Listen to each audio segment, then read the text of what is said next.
Bismillah ar-Rahman ar-Rahim. Inshallah, in this post we complete the story of Prophet Lut, peace be upon him. Lut went outside the door and tried to reason with the mob that gathered outside his home. He desperately asked them to back off. They said, "You know what we want." They were blunt and drunken by their lust. This dialogue is in the Quran. He said to them, "How is it that you don't seek my girls," meaning all or any of the women in town? It's more pure for you. Fear God and lead a life of piety, a healthier lifestyle. Not a single one of you has the wisdom and vision to see this? They responded, "You know we do not want women. You know what we want. And didn't we tell you not to host anyone without our knowledge?" So he said to himself, "I wish I had the strength or have strong backing and support to stop them."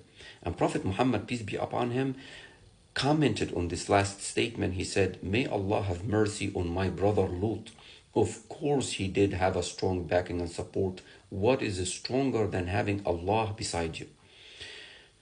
Prophet Lut finally asked the mob, "Let me go inside and discuss with my guests." He went inside and was surprised at how calm the guests were. They must have heard the conversation. How is it that they are not concerned about their own safety? He still doesn't know that they are angels.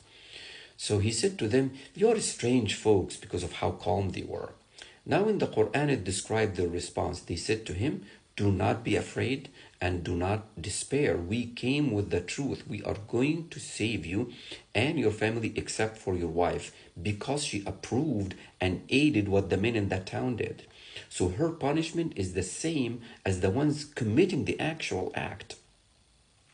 Let's think about this. When we endorse, approve, or aid someone to commit a crime or a sin, then we are complicit. The angels continue telling Prophet Lut that we are bringing punishment from the skies down on this town for their corruption and atrocious behavior. Then they stated explicitly to him, "O Lut, we are your God's angels. This mob outside will not be able to touch you or reach you."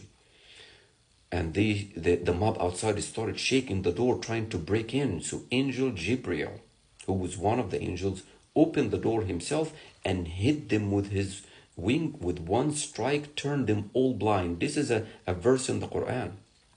And the mob said, "Lut did magic on us." And they started taunting him. "Still, Lut, you and your guests did magic on us. We will come back tomorrow seeking a revenge." But Allah's order came. In Surah Hud, described what happened next. And it says, their date, their time is in the morning. And is in the morning soon? Lut knew that this is the end. The instructions came clearly. Walk your family out of this town during the night. Leave them, the people of town, behind. And none of you should even look or turn back. Except for your wife, what is striking them is gonna strike her. We will turn the city upside down. How? Angel Jibril struck his wing underneath it, lifted up in the air, and stones came down as hails on them. These stones were marked, as described in the Quran, with a name. Each stone has a name on it to go after that person. And Angel Jibril turned it upside down, smacked it so hard on the ground, it created the dip, a vacuum in the ground that is now a lake. People can pass by it and see it today. And then there is an interesting ending to that verse in the Quran. It says, "And this punishment is not far from the wrongdoers," meaning that anyone follows and behave like that, men lusting after men and acting on it, they will receive the same fate. May not be here in this life, but surely in the hereafter. And this was the end of the story of Prophet Lut, peace be upon him. He died in the land of Palestine, and inshallah next time we start a new story of Prophet Joseph. Assalamu alaikum wa rahmatullahi wa barakatuh.